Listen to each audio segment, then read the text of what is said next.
Рафал Часкоўскі распускае Сейм. Караль Наўроцкі блакуе працу ўраду. Славамір Мэнцан ладзіць дзяржаўны пераварот. Што будзе з Польшай пасля прэзідэнцкіх выбараў? Абмяркоўваем магчымыя сцэнары. Гэта падкаст зроблена ў Польшы, з вамі зноў Максім і Кірыл.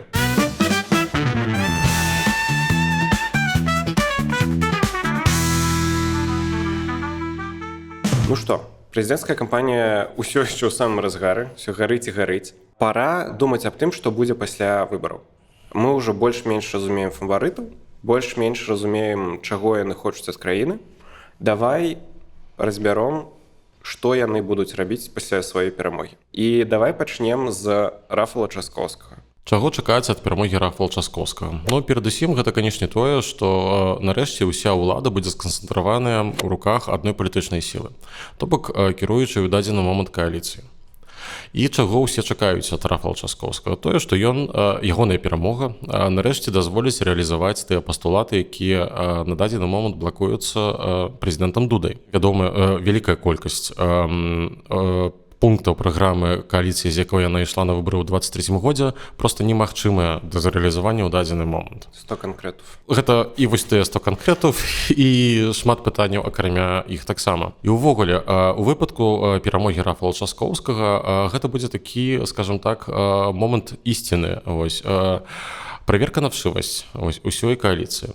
Яны нарэшце змогуць паказаць сваім выбаршчыкам, увогуле народу Польшчы, ці яны сапраўды маюць намер рэалізаваць усё тое, што яны абяцалі 1,5 гады таму. 3 першыя законапраекты, якія падпісвае Рафал Часкоўскі. Ну, насамрэч, тое, што ён будзе падпісваць, будзе залежаць не ад яго, а перадусім ад Сейму. Але, напрыклад, калі ён, канечне, будзе прэзідэнтам, напрыклад, то ён можа падаць проста нават законапраекты у Сейм вось менавіта з тых пунктаў кааліцыі. Гэта можа быць файным спосабам, каб праверыць кааліцыянтаў. Так, гаворка перадусім, канечне, в гэтым выпадку пра левых і трэці шлях, так, то бок ПСЛ і Польшчу ў 2050. То бок, напрыклад, Рафал Часкоўскі можа даслоўна ў той жа дзень пасля інаўгурацыі ён можа падаць у Сейм законапраект, напрыклад, пра звёнскі партнёрскі. Вось, ці, напрыклад, законапраект пра нейкае паслабленне падыходу да абортаў. Гаворка можа нават ісці не пра тое, каб адразу ўводзіць легальны аборт да 12-го тыдня, так, як гэта было ў праграме. Але хаця б вось прынамсі базавы возврат, вяртанне да таго кампрамісу, які існаваў да 20-го года ў Польшчы. Калі вы перачыталі ўсяго Ведзьмара, Уладара пярсцёнкаў і гульні тронаў, зрабіце пахрамчэй. Гэтая рэкамендацыя спецыяльна для вас. Выдавецтва Янушкевіч зрабіла пераклад ужо 3 кніг польскага пісьменніка Яраслава Гжындовіча з серыі «Гаспадар ледзянога саду». У Гжындовіча спалучаюцца і фэнтэзі, і навуковая фантастыка. Сусвет гаспадара ледзянога саду вельмі змрочны. Усё, як мы любім. І вы толькі паглядзіце на гэтыя вокладкі, па якіх адразу ўсё зразумела пра змрочнасць сусвету. Калі вы ўжо рвецеся пазнаёміцца з новым для вас польскім фэнтэзі, трымайце зніжку ад выдавецтва Янушкевіч у 15%. Прамакод зроблена. Можна купіць як адну кнігу, так і адразу 3 даступныя на беларускай мове. Усе неабходныя спасылкі у апісанні пад гэтым відэа. Вось мы бачым, што зараз аля ўрад не можа давесці абяцанні, бо злы Дуда сядзіць у палацу. Ці няма тут апасення, што яны вось на гэтым заніжаным настрое будуць і далей нічога не рабіць. Я ўсё больш і больш пераконваюся ў тым, што незалежна ад выніку прэзідэнцкіх выбараў мы рухаемся вельмі хутка і мэтанакіравана ў накірунку правядзення датэрміновых парламенцкіх выбараў у Польшчы.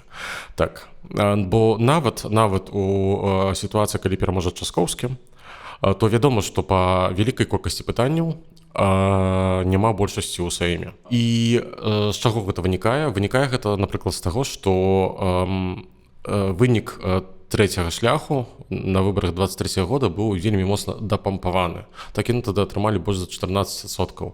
У іх няма такой падтрымкі. Насамрэч, і ў той момант не было. Ну, мы ўсе памятаем пра тактычнае галасаванне, так, якое адбылося вось. Каб яны таксама прайшлі ў Сейм. Так, каб яны прайшлі ў Сейм, нават сам Туск заклікаў людзей, каб прагаласавалі за трэці шлях. Ну і ў выніку яны там, прынамсі, так, розныя аналітыкі кажуць розныя лічбы, але ад 3 до 7% яны атрымалі вось такім бонусам.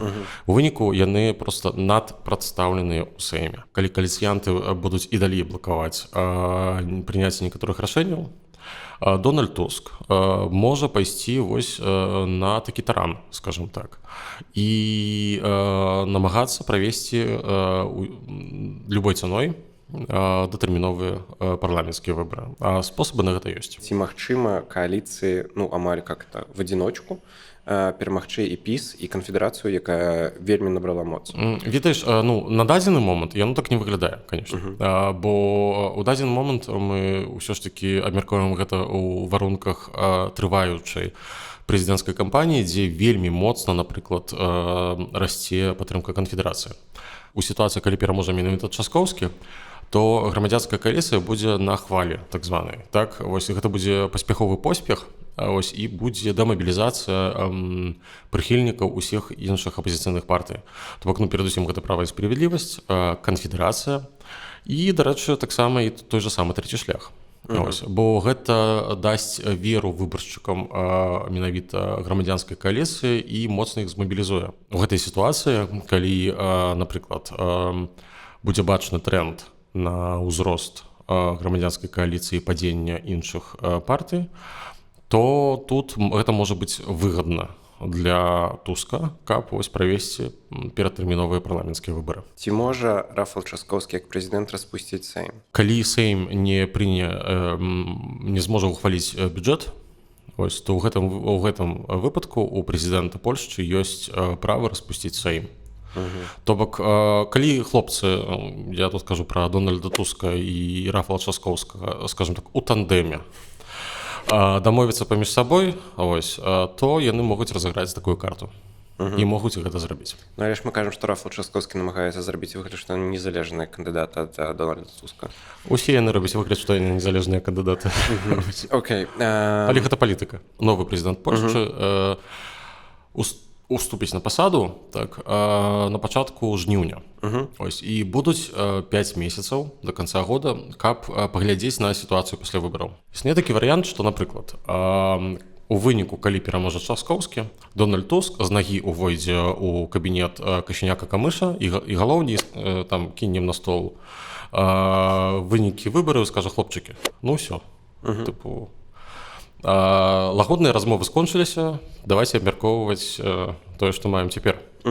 Альбо вы пагаджаецеся ў дадзены момант на нейкую супрацу, так, што вось мы дамовімся і будзем рэалізаваць нейкія там пункты з праграмы, якія мы абяцалі людзям, альбо вось мы пасядзім яшчэ тут 3 месяцы, распускаем Сейм і палова вашых партый вылятае з Сейму.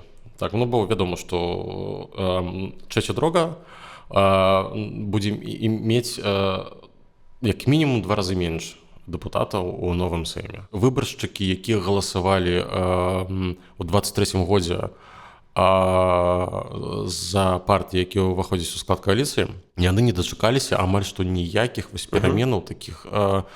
Пры гэтым, ведаеш, гаворка не ідзе пра тое, каб зрабіць нейкую левацкую рэвалюцыю. Не, абсалютна. Польшча гэта не тая краіна. Але гаворка ідзе пра тое, каб зрабіць нейкія, прынамсі, там некаторыя здвігі, так, у нейкі не левацкі нават бок, а ў такі, ведаеш, нармальны цэнтр. Ось. І калі палітыкі не захочуць проста гэта рабіць, то, ну, скажем так, у іх будзе два выйсця, 2 выхады.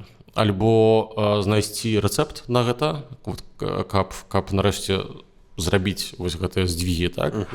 Альбо людзі проста настолькі разачаруюцца, што мы зможам забыць проста вось нават па 60% яўкі на бліжэйшыя гадоў 20. На выбары будуць хадзіць толькі выбаршчыкі правыя, ось, і ўсё. А ўсе выбаршчыкі і цэнтровыя, і больш левыя, пра зусім левых я ўвогуле маўчу, яны проста плюнуць на гэта, прынамсі, на одно пакаленне, так мне здаецца. Если вы таксама ў шоку, як і я, ставце лайк, пішыце каментар у падтрымку і мяне, і падкаста.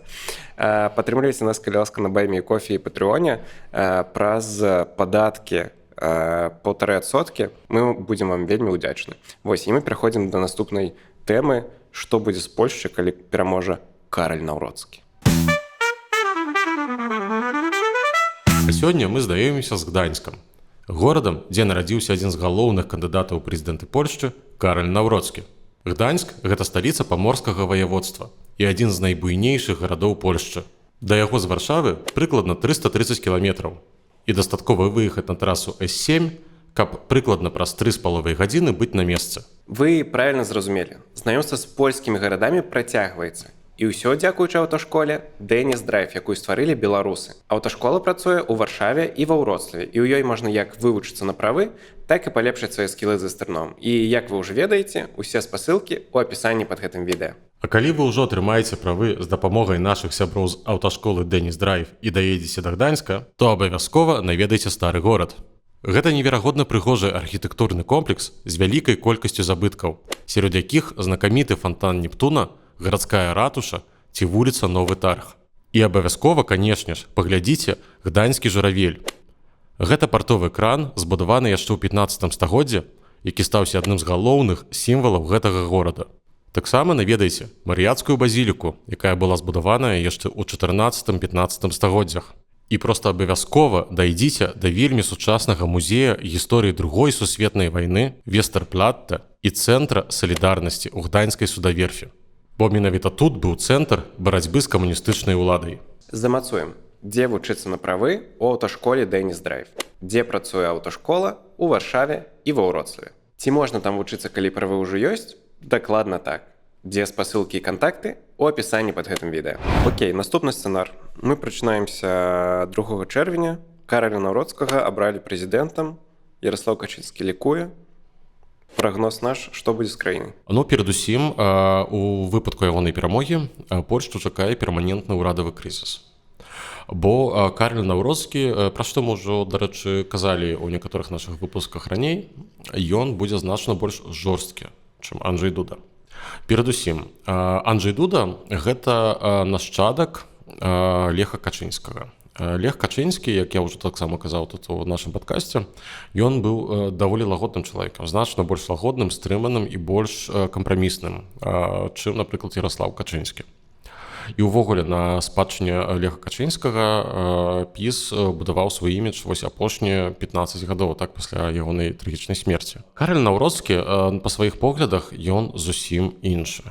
Ось калі асабліва гэта стала бачна ў апошнія 1,5-2 месяца. Ось асабліва пасля інаўгурацыі Дональда Трампа. Ось увогуле стала зразумела, што Караль Наўродскі і частка ПіСу дрыфуюць вось у накірунку такім значна больш правым. Ім ужо значна бліжэй да канфедэрацыі, чым да старага права і справядлівасці. Ну, а ці не часовы гэта драйв на час кампаніі? Ну, вось пакуль все змагаюцца за галасы Менцэна. Ведаеш, вось я таксама задаваў сабе гэтае пытанне, і я намагаўся пачытаць розныя там меркаванні ад людзей, якія з ім супрацоўнічалі ў розныя часы. З гэтага вынікае, што вось ён такі, які ён ёсць, насамрэч, што ён значна больш ультраправы. Значна больш жорсткі, насамрэч, па сваіх поглядах. Дарэчы, ось ёсць адзін чалавек, якога я вельмі паважаю. Гэта такі вельмі знаны ў Польшчы гісторык і палітолог Антоні Дудак. Ён яшчэ недзе на пачатку года выступіў з заявай, дзе сказаў, што на ягоную думку Караль Наўродскі гэта адзін з найбольш небяспечных людзей, якія ў сучаснай гісторыі Польшчы прыйшлі ў вялікую палітыку. Канечне, можна з ім спрачацца, можна яму давяраць ці не давяраць. Насамрэч, гэта ягонае асабістае меркаванне, то бок я б таксама не давяраў бы ў 100%, так бо яно вельмі суб'ектыўнае. Ось. Але судзячы па ягоных заявах, то так, яму значна больш бліжэй вось менавіта да такой канфедэрацыі жорсткага крыла канфедэрацыі, скажам так, вось такога больш ультранацыянальнага, ультракансерватыўнага. Яго партыя называлась бы суперправа і справядлівасць. Суперправа і справядлівасць, так. І, дарэчы, вось вяртаючыся да пытання перманентнага ўрадавага крызісу.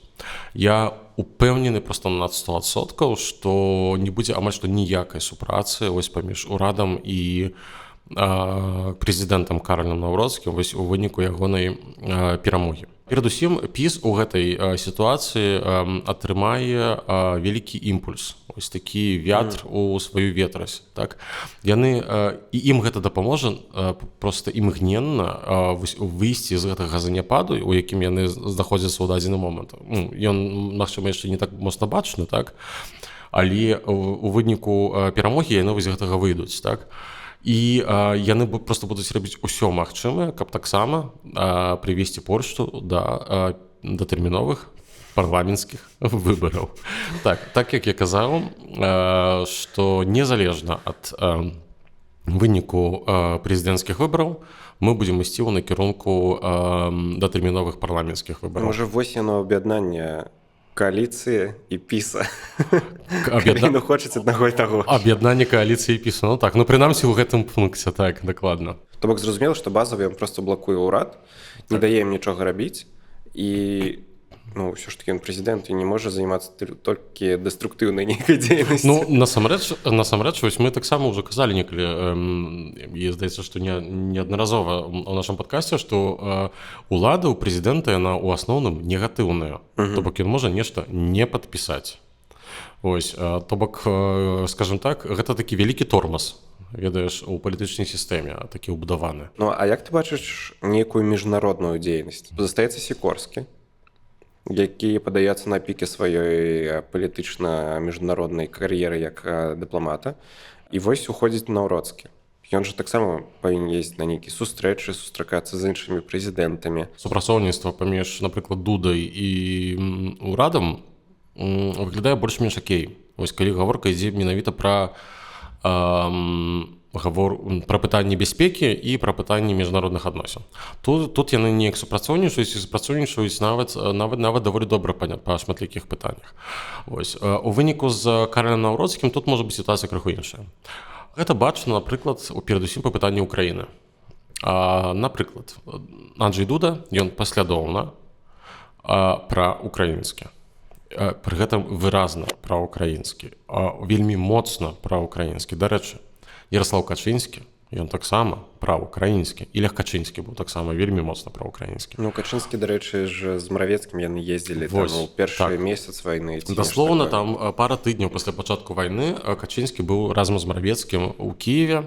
Ось, і тады яшчэ Качынскі проста ашарашыў, можна так сказаць, усю Еўропу тым, што ён запрапанаваў увесці нейкі кантынгент еўрапейскі міратворчы. Так. На той момант яшчэ ніхто пра гэта нават не думаў. Ось. А цяпер гэтае пытанне вісіць у паветры. Так.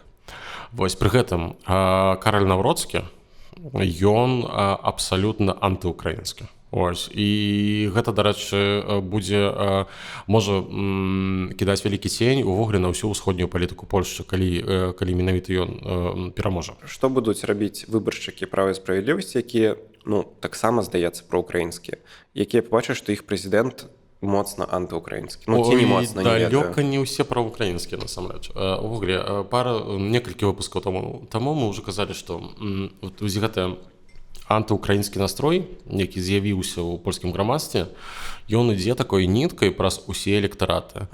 Ось, і гэты настрой усё больш і больш расце. Ось, і гаворка пры гэтым не толькі пра стасунак да украінцаў як бежанцаў, так, як мігрантаў, тут і ўвогуле да Украіны як дзяржавы. Тут, скажем так, вялікую ролю грае той факт, што проста ёсць стомленасць ад вайны. Скажем так, людзі проста стомлены і ўжо гатовыя на ўсё, што заўгодна, каб гэтая вайна скончылася. Хаця, ну, яна іх наўпрост не датычыць нават так. Іншае пытанне – гэта тое, што адбываецца на міжнароднай арэне, перамога Трампа, ягоныя паводзіны ў стасунку да краіны і гэтак далей, таксама пераймаюцца вялікай часткай правых выбаршчыкаў. Так? Што я бачу вулічныя пытанні, так, дзе людзі ходзяць з мікрафонам, пытаюць на вуліцах, то выбаршчыкі правай справядлівасці, напрыклад, нават часта ўжо кажуць, што яны ўжо гатовыя пагадзіцца з Пуцінам.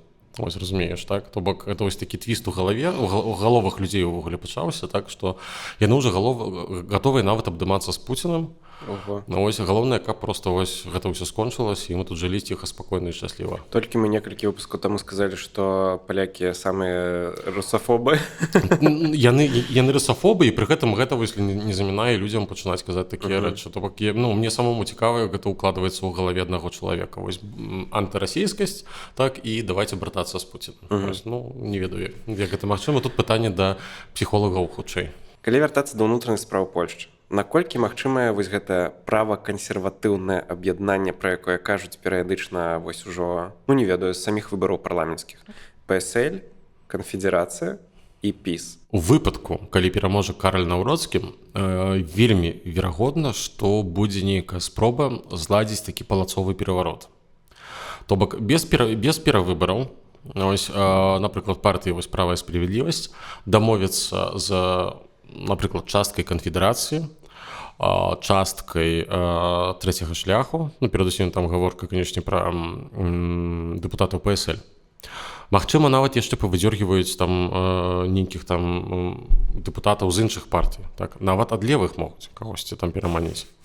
Ось, то існуе такая верагоднасць, што будзе вось пераблытаў, дзе права, дзе лева, да? Гэта, дарэчы, гэта быў бы не першы выпадак. Ужо здараліся выпадкі, калі нехта ад левых пераходзіў у «Права і справядлівасць», так? Больш што, ну, у эканамічным плане ўсё ж такі яны ўсе левыя, так? Браты і сёстры, так. Ось, і вельмі верагодна, што можа быць спроба стварыць нешта такое. Ёсць такая рэч, якая называецца, напрыклад, канструктыўны вотум неўфносці. Гэта калі падаецца заяўка на тое, каб зняць з пасады прэм'ер-міністра, і адначасова з гэтым жа галасаваннем, адным і тым жа, так, даецца кандыдатура новага прэм'ер-міністра. Ось, і, напрыклад, можа быць так, што ось адбудуцца, напрыклад, выбары, перамагае Караль Наўроцкі, партыі, якія больш кансерватыўныя, глядзяць на слупкі падтрымкі там у сваіх партый, бо яны пачнуць расці, гэта дакладна. Ось, а кааліцыя пачне падаць. І яны вырашаць, што добра, вось гэта добры момант, вось мы на такой кансерватыўнай хвалі, давайце дамовімся. Вось вызначым, што там, не ведаю, напрыклад, прэм'ер-міністрам будзе Кошеняк-Камыш. Вось, тым больш, што «Права і справядлівасць» пасля выбараў 23 года так, нават пускала такія у этэр чуткі, што вось нібыта яны прапануюць Кошеняку-Камышу быць прэм'ерам. Ось, і падаем заяўку на вось канструктыўны вотум неўфносці ў Сейме, здымаем Туска, і адначасова з гэтым новым прэм'ерам становіцца Кошеняк-Камыш. І вось мы ўсе будзем такія правіць як кансерватыўная кааліцыя. Давай падводзіць вынікі. 3 асноўныя пункты, якія адбудуцца, калі Караль Наўроцкі пераможа і стане прэзідэнтам. Блакада дзеянняў урада. Ось, другое, гэта верагоднасць таго, што адбудзецца палацовы пераварот, і проста з дня на дзень мы працуемся з новым прэм'ер-міністрам і новым урадам, значна больш кансерватыўным, які будзе аб'ядноўваць некалькі кансерватыўных партый, так? Ну і трэцяе, гэта тое, што вельмі верагодна нас будуць чакаць перавыбары ў Сейм. Пераходзім да наступнай часткі. Што будзе, калі прэзідэнтам стане Славамір Мэнсэн? Трэці сцэнар. Пачынаемся 2 чэрвеня. Прэзідэнт Славамір Мэнсэн. Не, насамрэч, ведаеш, вось ты зараз смеешся, але гэта выключаць нельга. Вось. Так. Славамір Мэнсэн, ён на такой хвалі, што я б насамрэч не здзівіўся, ну, калі б ён выйшаў у другі тур і нават калі б ён перамог. Калі мы прачнемся 2 чэрвеня і пабачым у навінах, проста будзе вялікі чырвоны напіс «Прэзідэнт Польшчы Славамір Мэнсэн», ось, то гэта будзе сапраўдны землятрус, якіх проста не было, здаецца, ніколі проста у сучаснай гісторыі Польшчы. Што будзе адбывацца пасля, калі ўсё-такі так? За гэтым нешта рабіць трэба. Ну, скажам так, праз пару дзён, калі Дональд Туск выйдзе з запою, вось выкліканы шокам з нагоды перамогі Славаміра Мэнсена, то яны пачнуць думаць, а што робіць далей. І насамрэч, перамога Славаміра Мэнсена будзе азначаць, па-першае, разбурэнне так званага попісу. Ось, дарэчы, Славамір Мэнсэн проста у кожным другім сваім відэа на тыктоку, я іх праглядаю, Ось, падкрэслівае, што вось гэты попіс, ён проста ўсіх настолькі задзяўбаў, ну і ён насамрэч задзяўбаў, таму яго так, насамрэч такая вялікая падтрымка, так? То гэта будзе азначаць вось першы і найбольш рэальны крок у накірунку менавіта вось гэтым. Разбурэнне старага міровога парадку ў Польшчы. Так, мы стары мір разбурім, як там спявалася ў інтэрнацыянале, неяк так, вось пабудуем нешта новае. Славамір Мэнсон яшчэ вось цяпер падчас перадвыбарчай кампаніі ўжо падкрэсліваў, што ягоная мэта гэта змяніць палітычную сістэму Польшчы, палітычны строй. Пра што ён казаў менавіта? Бо, здавалася б, прэзідэнт не так шмат можа, так? Мы ўсё ж такі не прэзідэнцкая рэспубліка, так? Польша гэта парламенцкая рэспубліка. Але я глядзеў адно з інтэрв'ю Славаміра Мэнсона, здаецца, гэта было ў Радіо Z, дзе ён вось падрабязна пісаў, як ён на гэта хоча зрабіць. Канешне, там не ідзе гаворка пра ніякія танкі, штурмы Капітолія ці нешта яшчэ. Гаворка пра тое, што ён хоча максімальна выкарыстоўваць усе тыя правы, якія дае Канстытуцыя прэзідэнту. То бок, як ён гэта бачыць? Што, напрыклад, кожны тыдзень ён будзе збіраць, бо ў Польшчы, акрамя Савета бяспекі, ёсць яшчэ такое паняцце, як рада габінетова. То бок, гэта паседжанне ўраду, якое вядзе прэзідэнт. Прэзідэнт можа такое склікаць. Канешне, там прэзідэнт нічога не вырашае, але гэта, скажам так, ён змушае ўрад прыехаць да яго, ось, і абмеркаваць нейкія важныя пытанні, якія прэзідэнт лічыць важнымі, так? Ось. І па словах Славаміра Мэнсона, гэта павінна выглядаць так, што ён кожны тыдзень будзе збіраць раду габінетову. Урад будзе да яго прыязджаць, і ён будзе абмяркоўваць з імі, што яны будуць рабіць на бліжэйшы тыдзень. Ось, якія законы яны хочуць прымаць.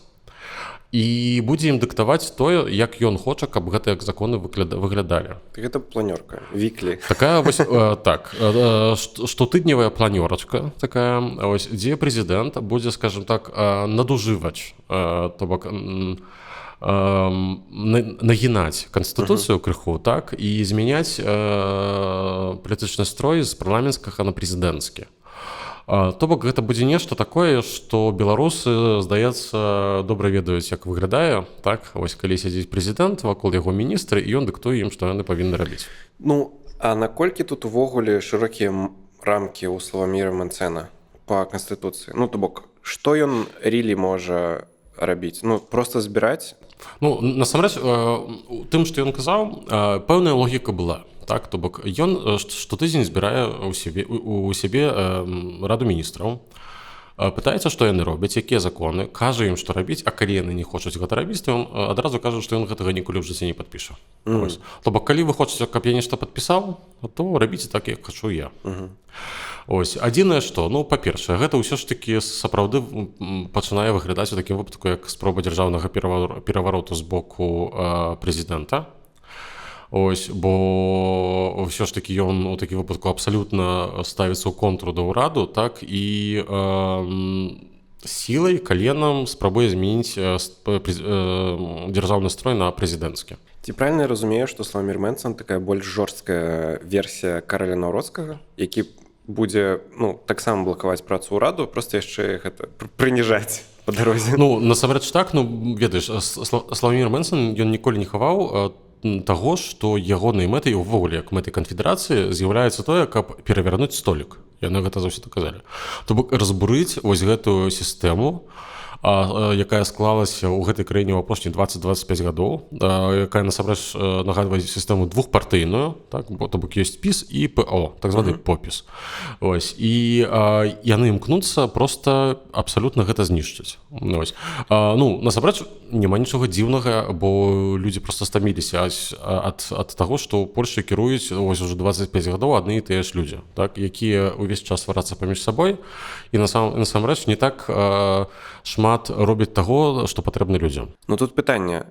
Ты перагортваеш столік, а што далей? А далей мы будуем нешта новае. Ось на руінах, на развалінах, так, вось... А ці разумеюць яны, што будаваць?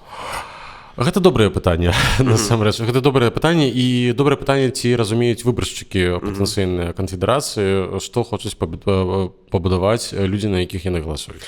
А ці правільна я разумею, што варыянт пры якім пры прэзідэнце Славаміры Менцэне можа адбыцца вось такі пераварот, што аб'яднаюцца партыі, не ведаю, канфедэрацыя, ПіС і ПСЛ, ён немагчымы хутчэй.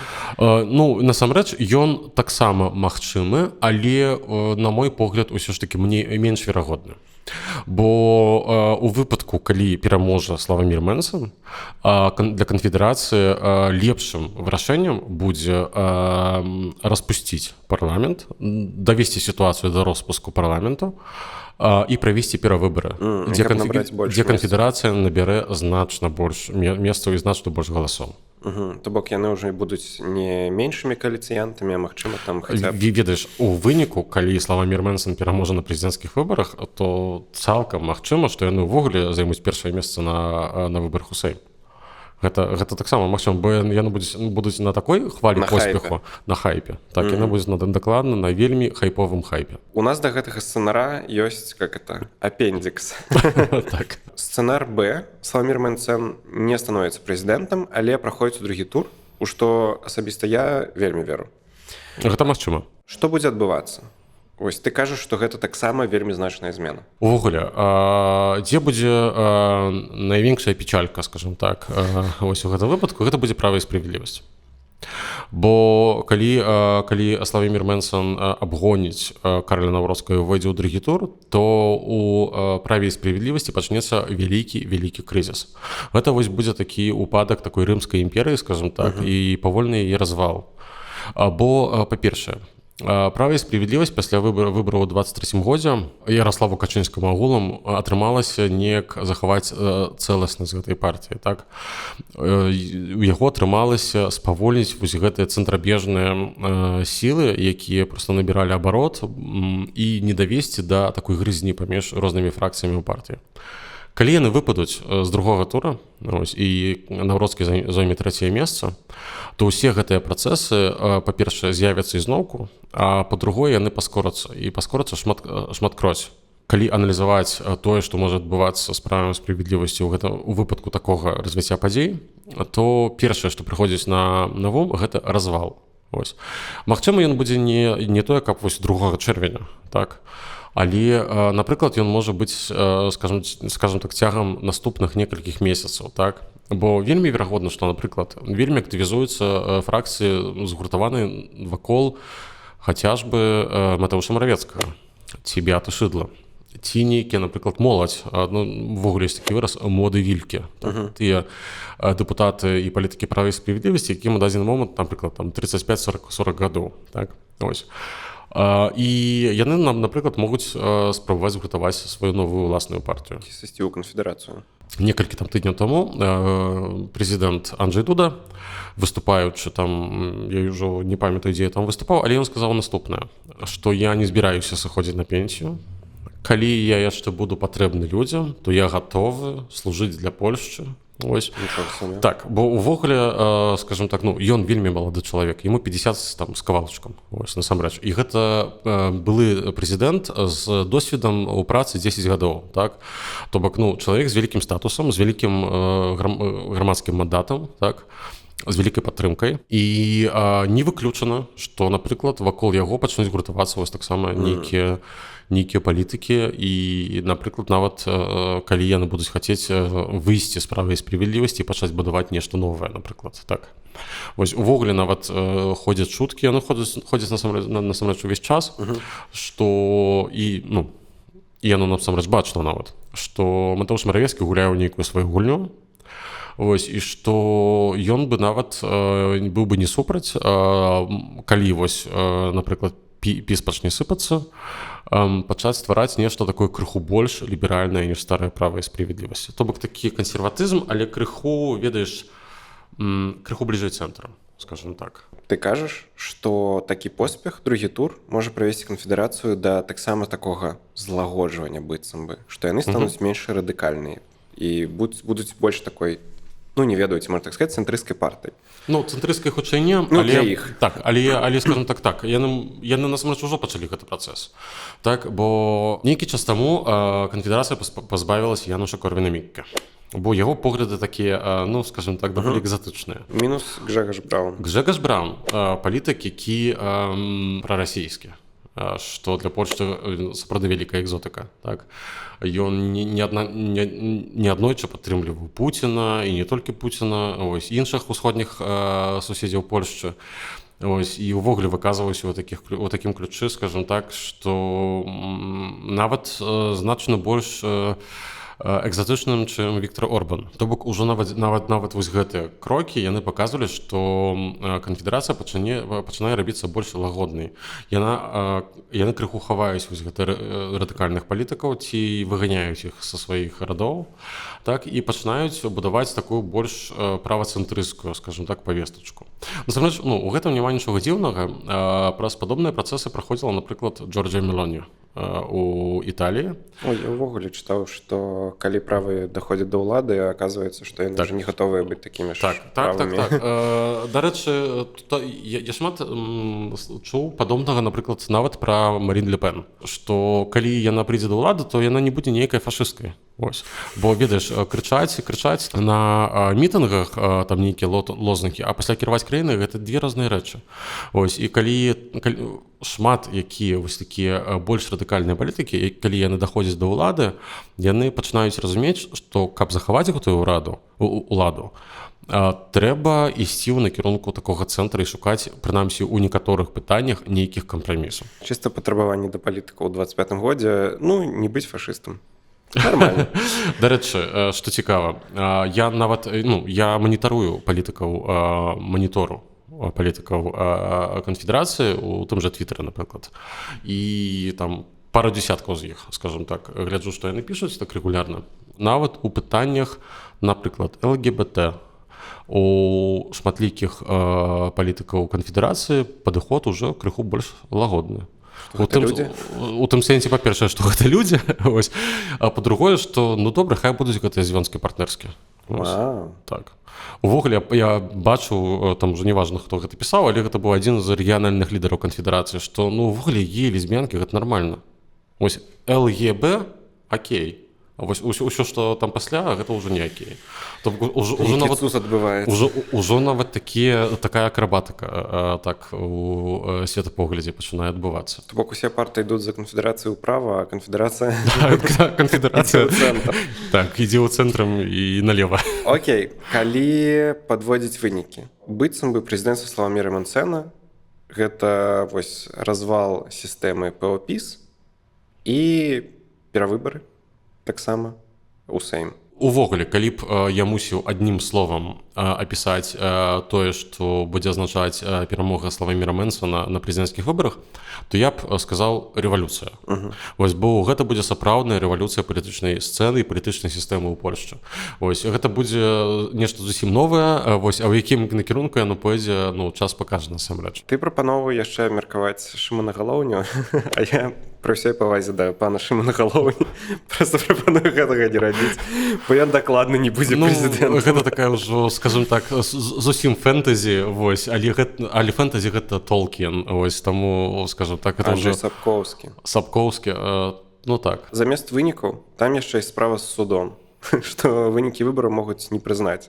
Распавядзі. Насамрэч, не будзем вельмі моцна паглыбляцца ў гэтую тэму, бо яна насамрэч дастойная асобнай тэмы ўвогуле з тым, што адбываецца ў судовай сістэме Польшчы. Але ў нашым падкасці мы ўжо некалькі разоў казалі, што ў Польшчы насамрэч у дадзены момант існуюць проста дзве судовыя сістэмы, якія паралельныя. Так? Адна пісоўская, другая антыпісоўская. Права і справядлівасць цягам 8 гадоў настолькі пазмяняла ўсю гэтую сістэму, што ў дадзены момант гэта можна апісаць адным словам – хаос.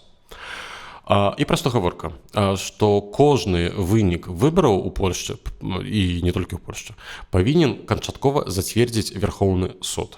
Так напісана ў Канстытуцыі. Але Верхоўны суд гэта не проста адна палата ў судзе. Так? Ён складаецца з розных палат. Так? Ось. І законам прапісана, якая з палат павінна вызначаць, вось, ці выбары адбыліся, ці не адбыліся. І права і справядлівасць, па-першае, стварыла сваю ўласную палату. якая называецца ізба кантролю надзвычайнай, то бок палата надзвычайнага кантролю, якая складаецца толькі з суддзяў, якія вельмі моцна прыхільнікі права і справядлівасці і цесна звязаныя з правам і справядлівасцю. Існуе такая не нулявая верагоднасць, што ў выніку, калі вынік выбараў будзе вельмі збліжаны, напрыклад, скажем так, Рафал Часкоўскі набірае 50,3%, а Кароль Навроцкі 49,7%. Так, то бок розніца невялікая. І ёсць такія апасенні, так, хваляванні, людзі, палітолагі і палітыкі хвалююцца, што ў гэтым выніку можа дайсці да спробы скасавання вынікаў прэзідэнцкіх выбараў вось гэтай палатай Верховнага суда, прызначанай правам і справядлівасцю. Ці верагоднасць сапраўды вялікая? Скажем так, на мой погляд, не.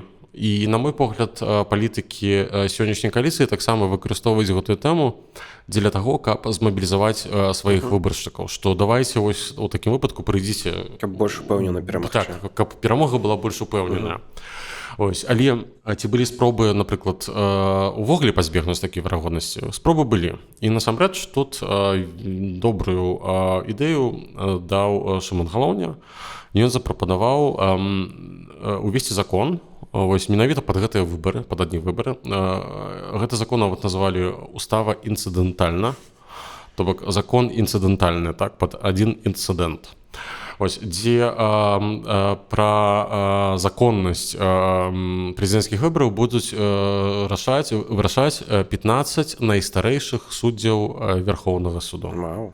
Так, нарэчы, на мой погляд, прапанова насамрэч Саламонова. Права і справядлівасць сказала, што мы не будзем гэтым там старым суддзям камуністычным даваць магчымасці вырашаць, ці выбары адбыліся ці не. Але вось з 15 найстарэйшых на дадзены момант суддзяў 7 прызначаныя былі прэзідэнтам Лехам Качынскім. То бок гэта не нейкія там камунякі, а ось гэта абсалютна нармальныя прафесійныя суддзі. Ось, але Анджэй Дуда на гэты закон налажыў вета. Ось, таму, скажем так, мы засталіся з тым, што і было. Нічога не змянілася. Маем. Дзякуй вам. Мы набліжаемся да выбараў. Паветра разгарачаецца. Так. Хутка ўжо, па шчырасці, крыху больш, чым за месяц, за 1,5 месяца, даведаемся ўжо новага польскага прэзідэнта. Вось, дарэчы, я думаю, што ўжо можна смела анансаваць, што ў нас будуць прамыя эфіры у вечар першага і другога тура, таму чакайце, будьце з намі. Вось, да сустрэчы праз тыдзень. І, сябры, калі ласка, не забывайце падтрымліваць нас праз платформы Buy Me a Coffee ці Patreon. А таксама, калі у вас ёсць магчымасць, то вы можаце пералічыць нам 1,5% ад вашых падаткаў. Усе спасылкі ёсць у апісанні пад гэтым відэа. Дзякуй вам і да сустрэчы.